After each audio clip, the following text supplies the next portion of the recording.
Holy hell, my friends. The situation is much worse than you thought. Imagine this, guys. You're at a routine doctor's visit. You're disabled, you're vulnerable, maybe you're just looking for something to help with the pain or just for some advice from a doctor to help you feel better. But instead, your doctor leans in and he offers death. Not treatment, not hope, but a one-way ticket out. Not only is this happening right now, but it's much worse than you think.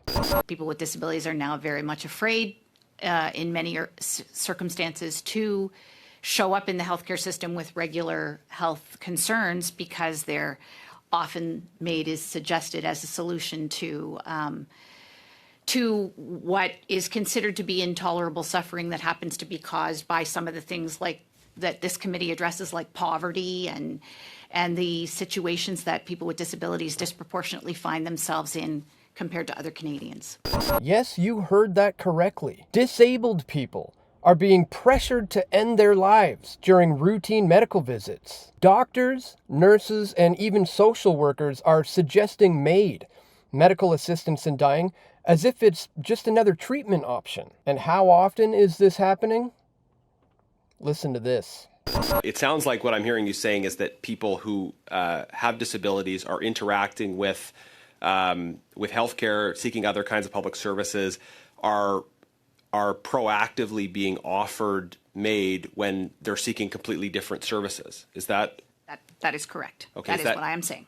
Is that is that common? Are you hearing about that a lot, or is it weekly? Mm-hmm.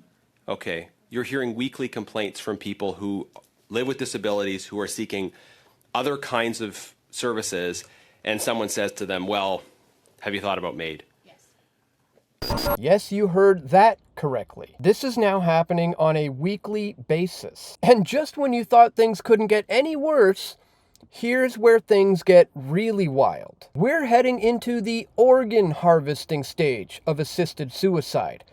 Canada is turning its assisted suicide regime into an organ donation supply chain. Canada is not just helping people exit stage left. They're now turning it into a one-stop shop for organ harvesting. And the system is slick. When a patient requests MAID, they are counseled on an organ donation during the process. Consent is secured, and then within hours of their death, their organs are harvested. Kidneys, livers, and hearts, all funneled into Canada's transplant system. It's efficient, calculated, and cold. I mean, picture this.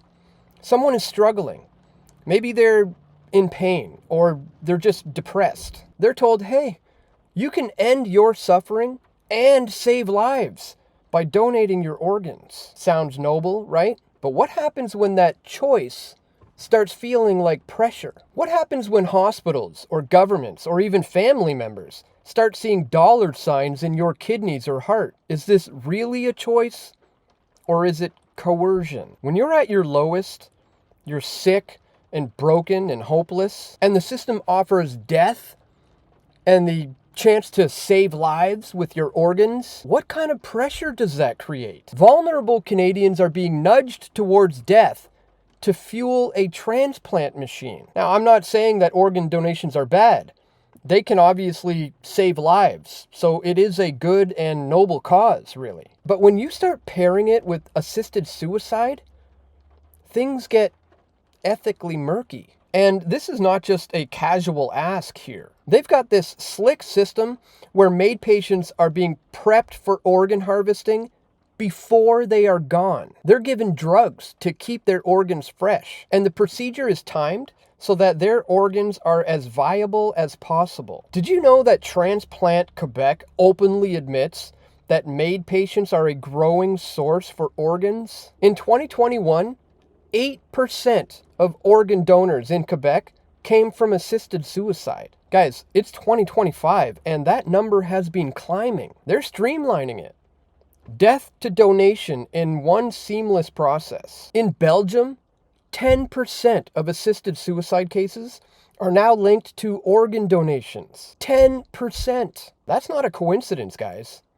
That's a system. And in Canada, they are making it easier and easier to qualify for assisted suicide. Poverty, disability, and even homelessness are being floated as reasons. You think it's a stretch to imagine someone saying, hey, your life is tough, but your organs can save someone? Think again. Canada's organ donation rates have spiked since MAID got going. Coincidence?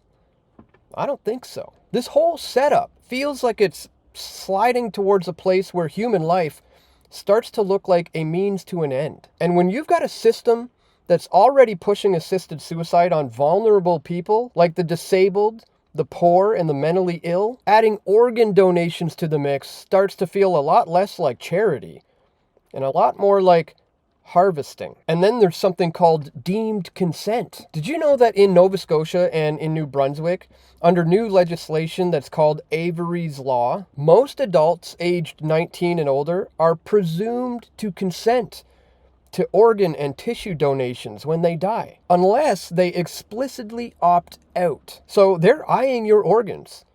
They're waiting and sometimes suggesting that you die. And unless you opt out before that happens, your kidneys, your liver, and your heart are all theirs. So what's next? Are we heading towards a world where your worth is determined by how many organs you can donate? Where the poor, the sick, and the broken are nudged, not so gently, towards the exit door? I don't know about you guys, but that scares the hell out of me. And it should scare you too. So what's the takeaway here? Well, I'm not saying that every hospital or every doctor is out to get you. But when you mix organ harvesting with assisted suicide, you're playing with fire. And the question is, who's going to get burned? Call me old-fashioned, but I think human beings should be more than spare parts for the system. So I want to talk about some solutions that we should all be working on before this thing gets much, much worse. But just before I do, I wanted to take a quick moment to tell you about the sponsor of today's video, US Gold Mining Inc. Guys, what's happening in the world right now can simply be described in one word: unprecedented. We're seeing record gold prices, over $4,000 per ounce, and billionaire hedge fund managers, including Ray Dalio, recently comparing the current situation to the mid-1970s, and he's advising to own more gold than usual. Billionaire fund manager and bond guru Jeff Gundlach says having 25% in gold isn't excessive. The Trump administration is making changes at the Fed and recently taking significant equity positions in mining companies. This is a seismic shift in gold, and silver and copper are also near their record highs as well. For this bull market, I'm profiling a gold and copper exploration and development opportunity on U.S. soil. The sponsor of today's video, US Gold Mining Inc., with the ticker symbol USGO on the NASDAQ. Its Whistler project in Alaska contains the closest large undeveloped gold-copper exploration project to the main population center of Anchorage. The tailwinds from Washington are exactly the opposite of what they were in the past 30 years. They're productive and constructive towards mining and positively contributing towards the overall rally in mining stocks. What transpired earlier this month is one of the most pivotal moments in the history of mining in Alaska, in my view. And when you couple it with record gold prices and around $5 a pound of copper prices, it has the potential for a major shift in the Alaskan resource sector. In early October, President Donald Trump and Secretary of the Interior Doug Burgum announced that the administration, acting on their previous executive orders regarding mineral resource opportunities in the state of Alaska, gave approval to the Ambler Road project, a proposed 211-mile road intended to connect the remote Ambler mining district to the Dalton Highway. That road is seen as a key piece of infrastructure to unlock access to the mineral resources in northern Alaska. The importance is the market signal. Here's where I think you should take a look at U.S. gold mining, trading on the NASDAQ with the symbol USGO, with the Whistler Gold Copper Project located in south central Alaska. Alaska is clearly important for Trump's administration. Trump issued an executive order on day one of his presidency called Unleashing Alaska's Extraordinary Resource Potential. On day one. The administration then issued a second executive order called Immediate Measures to Increase American Mineral Production. The executive order directs government agencies to immediate action to facilitate domestic mineral production to the maximum extent possible, including copper and gold. In addition to federal support at the state level couldn't be stronger. Alaska Governor Mike Dunleavy is a strong proponent of economic growth and the infrastructure to support mining in his state, and he has personally visited the Whistler project himself. Along with this support, the project has in 2025 been visited by U.S. Senator Lisa Murkowski and the U.S. Representative Nick Begich. The Whistler project mineral resource estimate comprises 294 million tons at 0.68 grams per ton gold, equivalent for 6.48 million ounces gold equivalent in the indicated category, plus 198 million tons at 0.65 grams per ton gold equivalent for 4.16 million ounces gold equivalent inferred. You should review U.S. Gold Mining's latest annual report on Form 10-K and the technical report summary incorporated in it, and its Canadian technical report titled NI 43-101-2024, Updated Mineral Resource Estimate for the Whistler Project, South Central Alaska, with an effective date of September 12th, 2024 for information on the company, the project, and the mineral resource estimate. These are available under U.S. Gold Mining's profile at sec.gov and sadaraplus.ca. Another reason why this gets interesting in my view, the company's ownership structure is quite unique. Take a look. 78% of the outstanding shares are held by the parent company. One shareholder controls 78% of the shares. Another 4.5% is held by management and insiders. Over 80% of the shares are tightly held. A pivotal catalyst is now underway, which is why, between the following aspects of this opportunity, I'm telling you about U.S. Gold Mining, symbol USGO on the NASDAQ. Number one, historic Fed rate cut cycles have commenced. Number two, gold's all-time high. And number three, the Trump administration has issued 2 executive orders on Alaska, and the state is moving forward with a planned road system, the West Susitna Access Project, that will connect the Whistler project with Anchorage. And now, one of the company's most important moments since inception is in the works. U.S. Gold Mining has begun the process of an initial economic assessment, also known as a PEA, which stands for Preliminary Economic Assessment.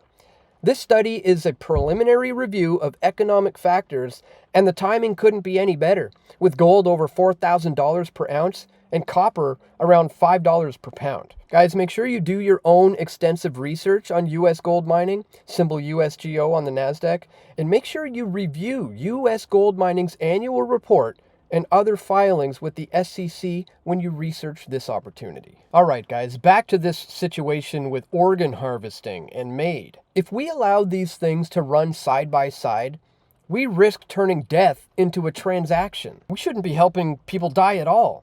And it certainly shouldn't come with a side hustle. So how do we fix this before Canada starts handing out organ donor loyalty cards? Well, for starters, how about some strict ethical firewalls? Organ donation talks need to be completely separate from MAID discussions. No doctor should be pitching organ donations to someone who's considering assisted suicide. It's a conflict of interest. Independent counselors not involved in MAID or organ procurement should have those conversations, and only after the patient brings it up. And speaking of that, how about we safeguard the vulnerable? Canada is expanding MAID to include mental illness, which is a minefield. But before that happens, they need ironclad protections, like independent mental health evaluations and a cooling off period of at least 6 months. No one should be fast-tracked to MAID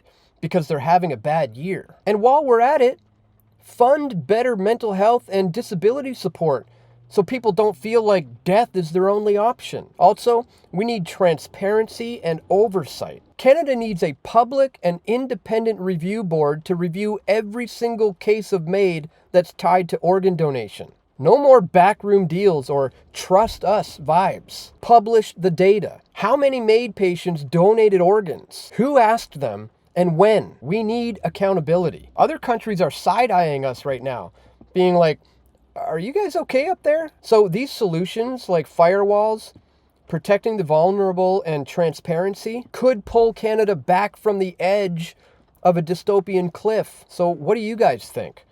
Is Canada's healthcare system salvageable, or are we just one step away from a sci-fi horror show? Drop your thoughts in the comments and let me know what you think. So that's all for today, my friends. Please click that thumbs up button.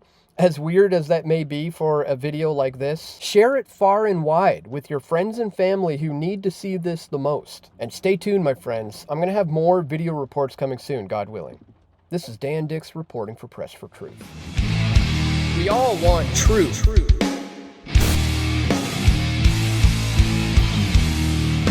The truth will set you free.